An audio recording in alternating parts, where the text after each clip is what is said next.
Hey, everybody. Today we have a very exciting topic. We're talking about the world of purchase orders. My name is Jeff Rudner. I'm the co-founder and COO of Proseer, and with me is my partner and accounting systems and processes expert, Larry Bernstein. Larry, great to have you here. Thanks for having me. All right, so let's dive into it. So purchase orders are a really important component of the procurement process for many businesses. And we want to dive into what they are, how they can be best utilized, what some use cases are, and then an example of how you can use technology and certain technologies to bring a system approach to systematize and codify your process. So before we get into that, Larry, let's just talk basics. What are purchase orders and what are the use cases for purchase orders? Yeah. So the main idea between purchase orders is really about the purchasing process or the procurement process. And in some businesses,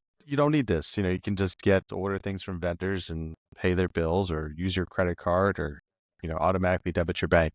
But in some businesses, they want to have approval before the spend occurs. And they want to have that approval onto maybe just entire vendors, like, hey, we're going to go do this. Or they want to have it down to specific line items, things that they're going to buy. So when we think about use cases for purchase orders, we kind of break it out into a handful of categories. Those categories are like tracking and controlling spend and committed spend. So what does that mean? It means the detailed purchase order line items that allow you to budget and track spending by a specific material or supply category, or purchase orders that need to be created before a vendor invoice can be paid, providing a lot better control over expenditures. The next area is about receiving and matching invoices to these commitments or committed spend. So a purchase order can have details about the actual items and quantities that were ordered, and then we can compare that to what was received and make sure that the vendor is only invoicing us for what they actually sent. And it allows the team,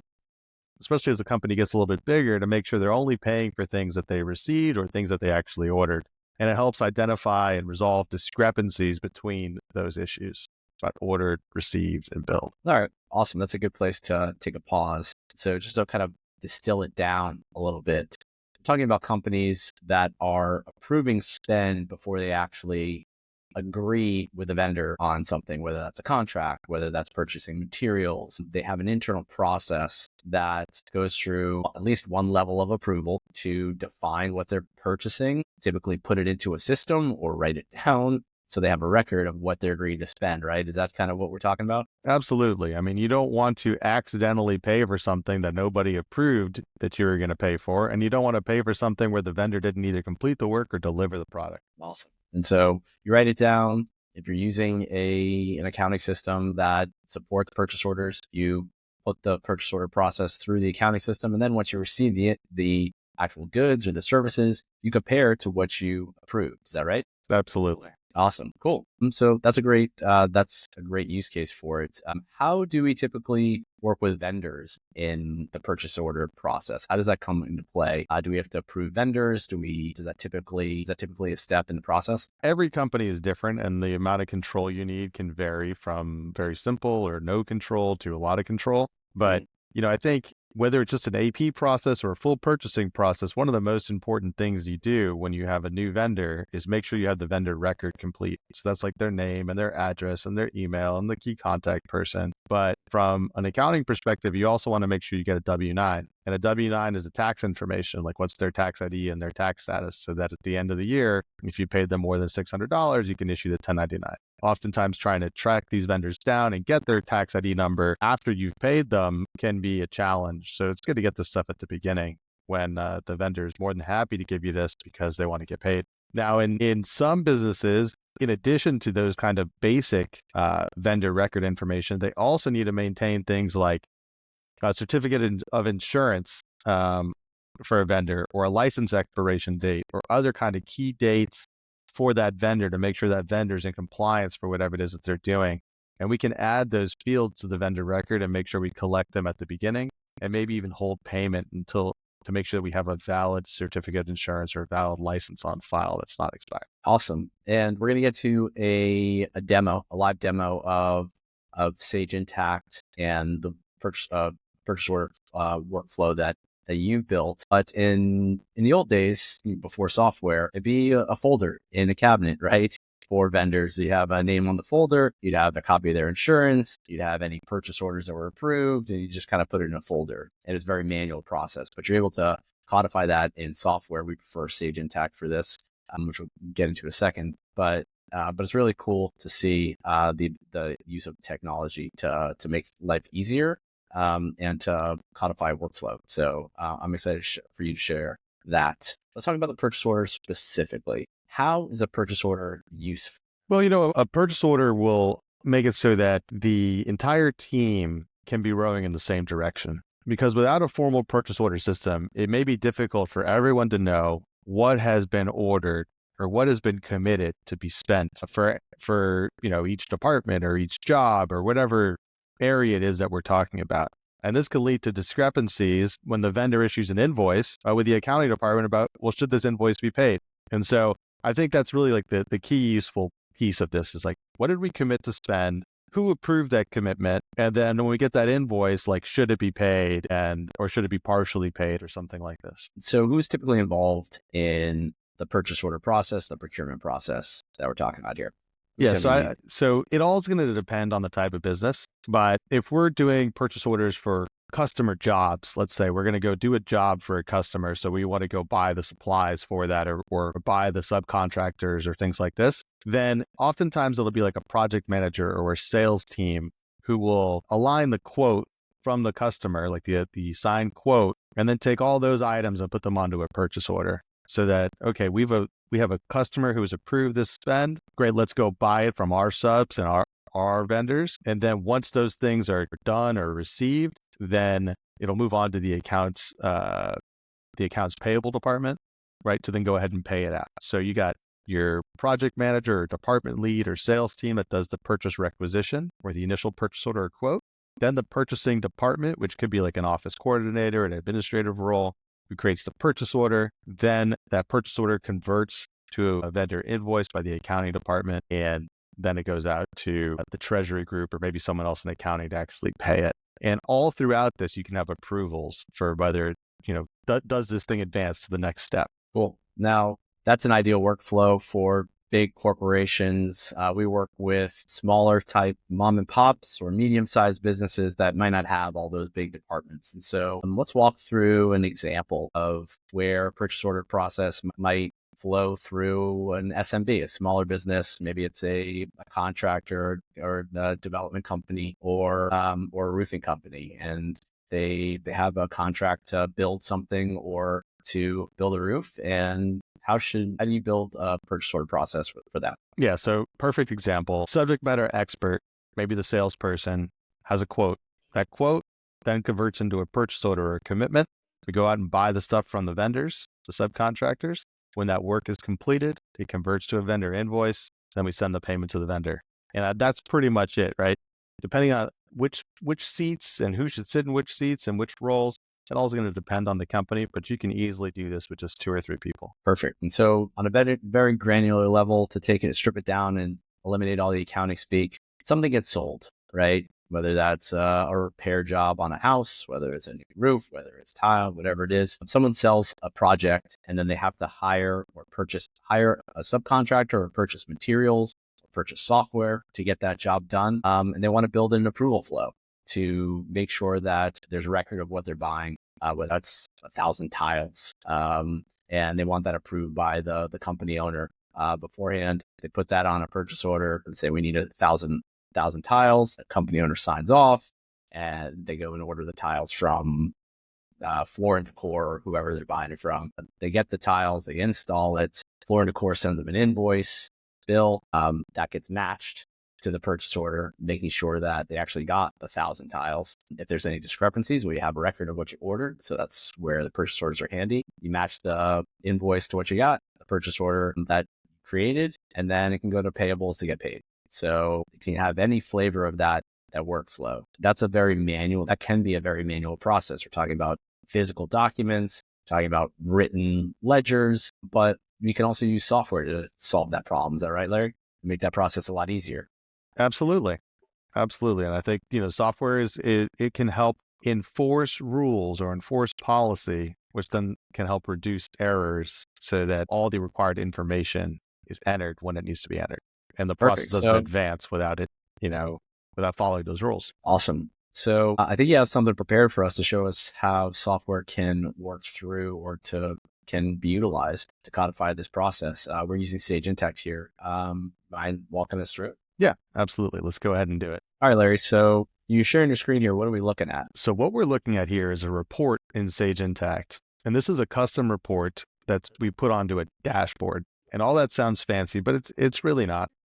And what we have here is we have cost codes for a particular project, and we have commitments. Okay, we also have budgets, which we could add in here, but for today, we're going to focus on commitments and then how much of that commitment is actually spent. And so in this example, we're going to put in a purchase order for a cost code for drywall finishing, and it's going to add a commitment here. And then as we use that commitment and convert it to a vendor invoice, we'll see it come on over here and help the project manager or whoever's monitoring this project see what has been the committed spend and what has actually been spent so far from that commitment. So let's go ahead and do it. Before we do that, just real quick, I want to clarify one thing about this report. Is this report reading financial data or something else? I know that we talked about purchase orders, that purchase orders may or may not have an impact on the financials. Is that right? Purchase orders are generally not going to have an impact on what's called your accrual financials, which are your actual financials. But here in Sage Intacct, we have the ability to have additional sets of books. And so in this case, we created a user-defined book for commitments. And so it's not impacting the regular financials, but it is still posting to a way where we can see it on a financial report. Awesome. So it's in the system, but it's not on the balance sheet. It's not in the P&L, but you're still able to track it, which is one of the features we love about Intacct is that it has these additional books that are outside of the traditional financials. So that's awesome. So here we're at purchasing. And by the way, you could get here from this way or many different ways in this user interface. But in this example, we're going to focus on purchase orders, vendor invoices, and vendors. There are ways to do requisitions and receivers, but let's not focus on that today. Let's go ahead and create a new purchase order. Purchase order is going to be for drywall for the Largo Key project, due upon receipt. And we could have many lines, but we're just going to do one. And here we're going to buy drywall, and we're going to buy drywall finishing. Some material, drywall finishing. And we could convert here on quantity or price. So if we knew we were buying so many units of drywall, then we could do that. But if we just want to do it on price, we could say we're going to buy $25,000 worth of drywall finishing. And when we go ahead and post this, what's going to happen is on this report, we're going to see a new commitment show up here for drywall finishing. So let's go ahead and do that. Over here and refresh this report. And what you'll see is here we have this new drywall finishing line that's appeared. Okay. And if we wanted to, we could click on this and then we could drill back all the way to that purchase order transaction. All right. So now we've ordered the drywall. Perhaps we've sent this purchase order to the vendor. And maybe this has been approved by a project manager before it even posted. But now we're going to go ahead and the services have been delivered. We need to convert this to a vendor invoice. So Jeff, do we receive all 25,000 or do we have some sort of partial conversion on this example? I think in this case, we overshot on the purchase. We actually only needed 17,500. We were able to save some from our old project. So we'll go ahead and we'll convert this to a vendor invoice for 17,500. And we'll go ahead and post. Oh, I need a vendor document. So put test LB. All right. So now we come back over here and we refresh. Now this transaction we're reporting, is this having an impact on the financials? Yes, this one does. So now we have our purchase order has been reduced. The amount that's open on that purchase order is now only 7,500, and the amount we've spent, this is now an AP invoice to the vendor, is 17,500. And so the scenario where that would happen is if we approve for 25,000 and the vendor is billing us in phases or stages. And so maybe they completed phase one and phase one cost 17,500. They send us an invoice. We're moving to process payment on that. And the project manager can see, okay, well, how much is remaining into what was been approved? Is that right? Correct. Absolutely. Awesome. And then That way, the project manager has visibility into the approvals, into purchasing, and then accounting team can move forward with paying a bill that has effectively already been approved. That's right. Cool. Absolutely. Right. So Awesome. let me go ahead and we pay that bill. So we Mhm. have the vendor invoice here. You got to go to accounts payable, bills, and then we can go ahead and pay it. And there are many ways to pay, but here's one way, and we pay the bill. And that's the whole purchasing process there. Now what we should do though Fantastic. is we should take a look at the vendor record setup, which would have happened at the beginning of the process. So let's go ahead and take a look at Bob's Drywall.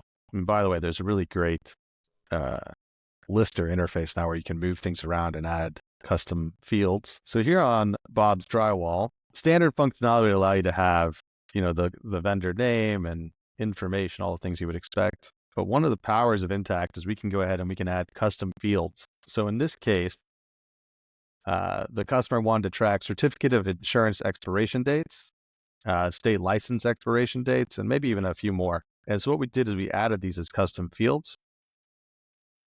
And you come out here and you could put the date in the future, whatever it is, and save them. And we even created flags here to say whether or not a certificate of insurance was required. And you can do that for any field you want. And then you can create rules that say, hey, if you don't have these dates, warn the user or don't allow them to save. Awesome. And then you can run reports on those vendors. That's To correct. see who are approved vendors as well. Absolutely. Criteria. Absolutely. Fantastic. And I think, one of the great things there is that you can track all that in a spreadsheet, but by tracking it here on the vendor record, there's a ton of control and audit trail. Like, so if we take a look even here at audit trail, you can see, well, it's loading right now, but soon it'll show us, like it did here, who edited this thing and when, and changed the date before and after. So just tremendous amount of control to see what has happened in your system. Awesome. So even for smaller businesses that don't have formal departments or have just a few employees, using a system like this can build the right controls to codify the approval flows, to set up those protections that you're trying to optimize for, to hopefully prevent errors, and to make sure that the money's only going to where it should go. Absolutely. Well said, Jeff. Awesome. So thanks a lot for this. I learned a lot today. Larry, can you tell the audience a bit about us and how we support our clients with purchase order workflows, accounting, and more? Sure. So we're an accounting firm, CPA firm.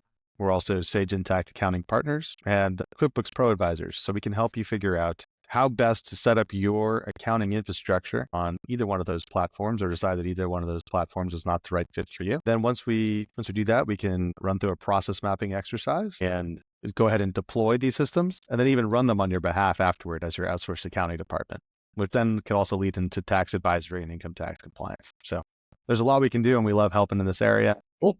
Awesome. So if anyone watching this is interested in learning more about how to utilize purchase orders in their business, whether Sage Intact is the right solution for you, or if you're looking for support on building out the right systems and processes from a finance and accounting perspective in your business, reach out to myself or Larry or Proseer, and we'd love to talk to you. So thanks a lot, Larry. Great lesson today, and we'll talk to you soon.